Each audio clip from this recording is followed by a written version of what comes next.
Hello everyone, it's Shane Kanto, your Wasteland reviewer, and I'm here to review Die Like a Man, and this is a new drama crime thriller coming to you from writer-director Eric Nazarian, and this film focuses on Freddy on his 16th birthday is given a Magnum 44, a few bullets, and in order to kill the rival of his mentor, a rehabilitated gangster. Will he succeed or, quote-unquote, die like a man with a gun in his hand? And this film, you could tell Nazarian, there's two big things that I feel like from a directing standpoint. You can feel how raw and authentic this is because Nazarian's really drawing from his own experiences.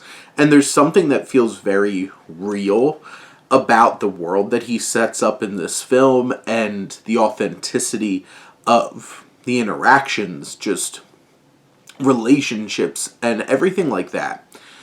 Even though this film you can definitely tell was made for a very small budget, and you can see that budget shine through at times, I do really feel like this is engrossing enough because there feels like such an authenticity and a realness to all of this. The other big thing is, from the very start, how they're setting up the voice of the direction feels like you can feel the homages that I feel like Nazarian's going for here. You could tell there's a little bit of Spike Lee in there, maybe even a little bit of like John Singleton from films like Do the Right Thing or Boys in the Hood and stuff like that. And I feel like those homages aren't distracting or overly copied, but it does give a little bit of personality to the film, which I think is appreciated. This film is just about 2 hours.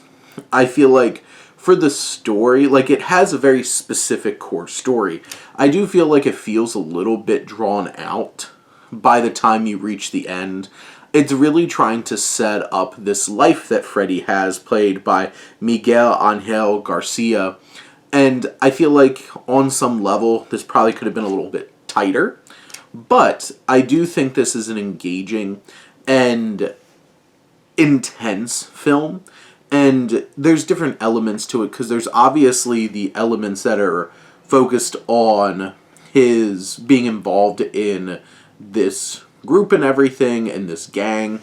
And it deals with a lot of familiar beats to stories like this. It's like some young man gets involved in gang warfare and stuff like that, and the challenges of like the people that love him trying to make sure he doesn't get involved in this and him being drawn in because what other options does he have.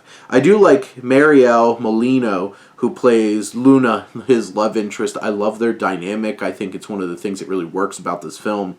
And at the end of the day, it feels familiar. Sure, it feels a little strung out. It feels a little bit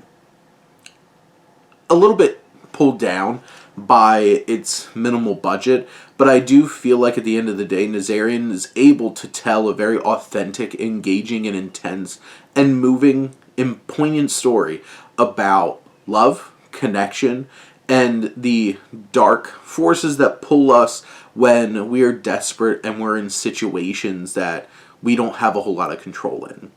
But those are my thoughts on Die Like a Man. Let me know what you think and let's talk some movies. But thank you as always for tuning in and supporting your Wasteland reviewer.